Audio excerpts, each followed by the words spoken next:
So we better have lunch. I was never turned down. Why? Great American entrepreneurial spirit, I guess. Worked for me. I wonder if it worked for that poor son of a gun whose boss is out there looking for his replacement. I've been telling everybody around the country, you better take somebody to lunch before somebody else eats yours. Why? Just getting to be that way out there. If you're going to learn, grow, and develop, you've got to pay a price in time, money, and energy. You know what those people taught me? No such thing as a born leader. I have yet to read in anybody's newspaper where it says, a leader was born today down at St. Joseph's Hospital. It doesn't work that way. Those doctors don't hold that screaming, crying little baby up and say, look at that. Look at that. Is that a top manager or what? What do you think, huh? Doesn't work that way. And that's the birthday we celebrate every year, unfortunately. The one where we just showed up. What birthday should we be celebrating? The anniversary of the day where we say, I'm going after the rest of my potential. That's the birthday you ought to be celebrating. So maybe from here on out you'll be celebrating this anniversary of this date. I get asked, who was the most interesting mentor you ever had? Now, without question, I say he's the most interesting person I've ever met, too. His name is Jim Newton. He's from Fort Myers, Florida. He brought me down to speak for his company in 1981. He told me he was writing a book called Uncommon Friends. And it was Henry Ford, Harvey Firestone he was writing about, Thomas Edison, Dr. Alexis Carrel, who invented microsurgery, Nobel Prize winner. He and Charles Lindbergh worked on the first heart valve that actually worked, and they used it for many, many years. He and Charles Lindbergh invented the perfusion pump, which is now the heart-lung machine that makes transplants possible. And the fifth one was Charles Lindbergh. I said, what was your criteria for selecting those men? He said, I was a close personal friend and confidant to all five of them. I said, you knew Thomas Edison? Yep, used to have dinner with him every Sunday night, 6 months out of the year, here in Fort Myers, Florida, when they wintered here. And I said, Charles Lindbergh? He said, Lindbergh taught me to fly. And I said, that was a long time ago, though. He said, you're worried about my memory, aren't you? I said, honestly, yes. He said, well, I got a pretty good memory. But he said, I also have 65 pounds of diaries and journals of things these great men said to me while I was running around with them. How much do your journals weigh of things you've learned through life? And write it down and say, I'm going to build part of my life around that. Well, we need that now more than ever, too. We got to get down what we know works. He said they had three driving forces, common driving forces. What are they? I asked him. You see them bordered around your worksheet there. Upper left-hand corner, it says, sense of purpose, spirit of adventure, and a capacity for growth. Keep those three things in mind as you go through this conference here. A sense of purpose, a spirit of adventure, and a capacity for growth. Those great men knew they didn't know it all. They were looking for their answers all the way up till the time they died. They asked Thomas Edison, when are you going to retire? He said, the day before the funeral. What else did I learn from my mentors? They said that you got to develop certain characteristics. Not be born with them? That's right. You got to develop these characteristics. I'm going to give them to you. The first one is the most important one of the whole bunch of them. That's why I'm talking about it first. It is the steel-reinforced concrete foundation for all the rest of them to rest on. The rest of them, no particular order, but this one got to go down first. Uncompromising integrity, now more than ever.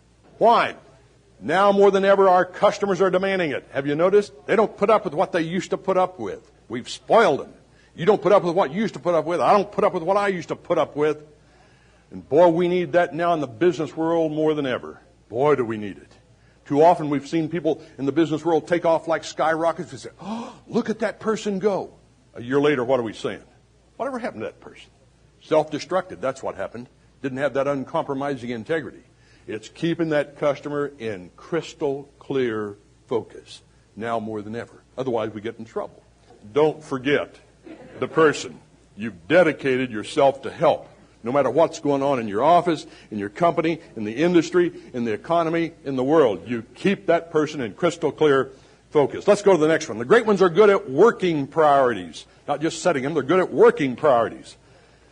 That gives you stability under pressure, which makes you excellent at problem solving. I will not ask for an embarrassing show of hands here this morning, but have you ever made the correct priority list of things you need to get done that day in the proper order? And once that list was properly prepared, you locked up your jaw with grim determination and dived into your priority list. That about item number 5? What about 1 through 4? Oh, them son of a guns are hard. 5's where the easy ones start. What does it take to make it in the business world? Nothing more than a blinding flash of the obvious. Wow. How can you tell when somebody's had a blinding flash of the obvious? You feel a pain in your forehead. Really? From what? Followed by the words, why didn't I think of that? Are you ready for a blinding flash of the obvious? I found out that the great leaders start with number 1 on their priority list. What an idea! Are you ready for a bigger blinding flash of the obvious? When the great leaders get through with number 1, they do not go to number 2. Well, what do they go to? The new number 1. What an idea! And when they get through with that, not to number 3, but to the new number 1, and so on to the bottom of the list. They can get all the way to the bottom of the list. One thing left for them to do at the end of the day. What's the number on it? 1, even if it says get gas on the way home. They found out if you work on number 2 on your list, like it's number 2, number 3, like it's number 3, number 4, like it's number 4, what happens to the quality of your work during the day? Goes right down, doesn't it? It's like we said back home where I grew up. We talked about priorities. We said it this way. If you've got a frog to swallow, don't look at it too long.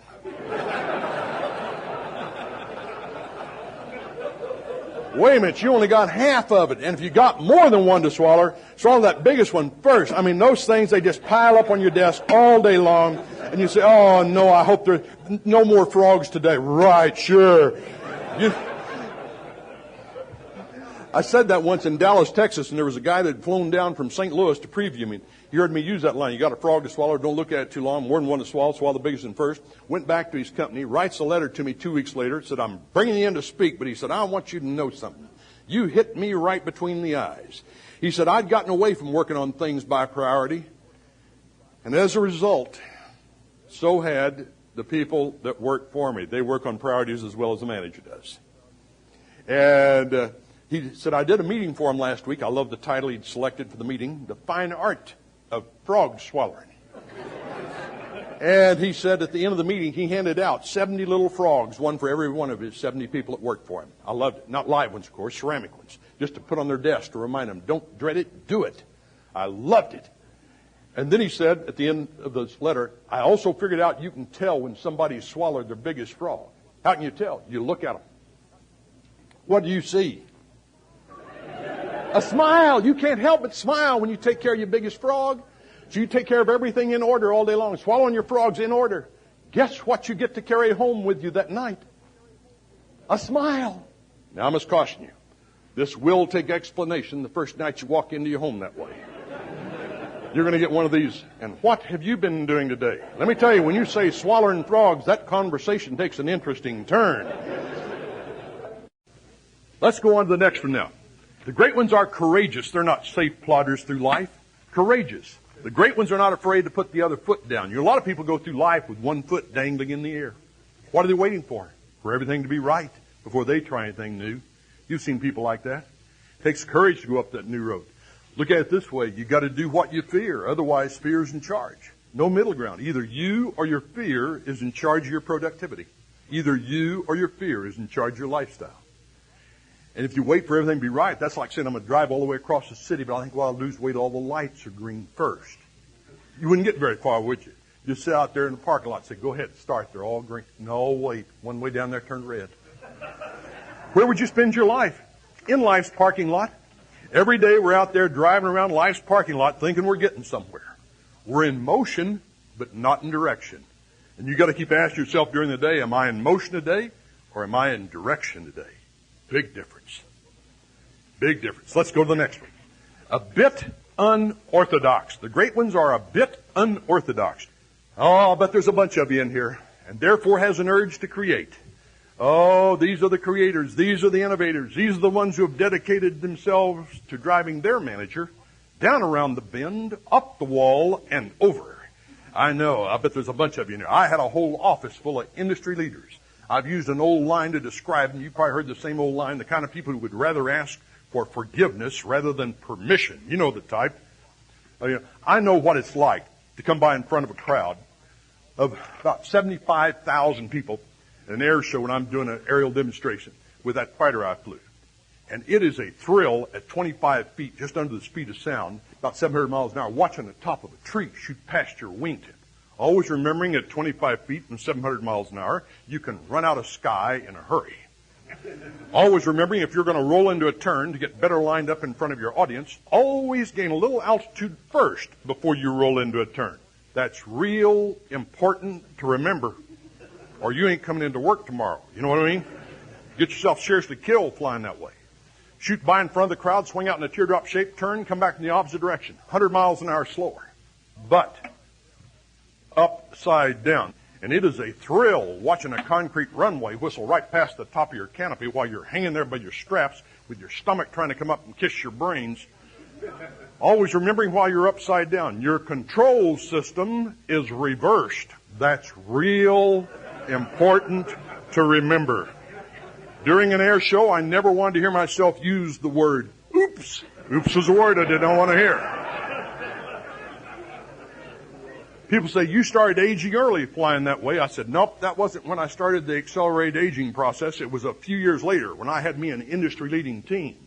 Those people would walk into me, they'd say, Denny, I just tried this, and here's what I did. And I'd say, come on, you did do that. What happened?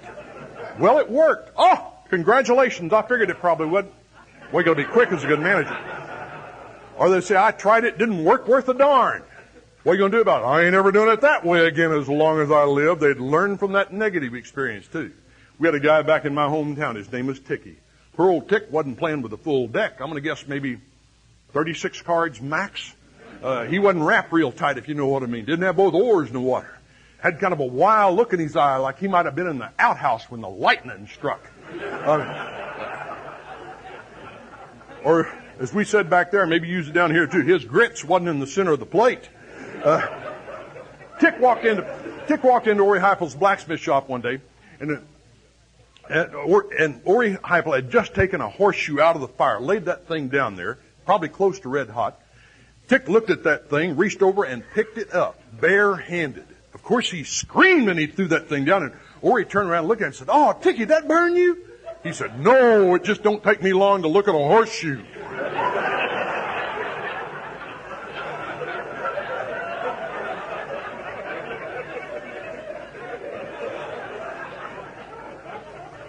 I think the reason people laugh at that is this, and Jenny, you wouldn't believe how many times I picked up the same stupid hot horseshoe. You know, some of us, we need a scorecard. So I believe I've done that stupid thing again. I'm going to mark that off one more time. Dick didn't need any scorecard. He said, hot or cold, I ain't picking up another.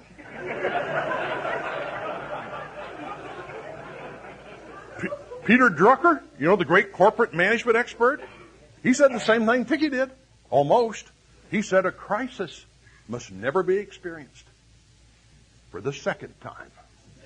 You better learn from it the first time through. Otherwise, guess what? You get to do it again. Let's go to the next one. Has the goal orientation to face tough decisions. Like what? Like maybe even having to let somebody go sometime. You've hired them, but you've tried everything. You can't get them going, and you've run out of tricks in your bag of tricks. Part of goal orientation is saying, time to cut the cord. Like we said back home, you can't teach a pig to sing. Waste your time and irritates the pig. Get rid of them. You don't need them. You know why people don't set goals? This is true. True. This is true. They refuse to accept responsibility for how good they really can become. That's why people don't set goals. I did a program one day with George Foreman, heavyweight boxing champion of the world. While we were having lunch, I got to looking at George's nose. Have you ever looked at a heavyweight boxing champion's nose up close? That thing is a work of art. I guess because so many artists have had the opportunity to work with it. A monument to goal orientation. I asked George, I said, George, how'd you stand the pain to get to be heavyweight boxing champion of the world? He didn't hesitate a second. He said, Danny, if I see what I want real good in my mind, I don't notice any pain in getting it. I said, that's good philosophy for a boxer, George. Or anybody else I can think of. He's right, isn't he? Great salesman took me under his wing right after I came out of the Air Force.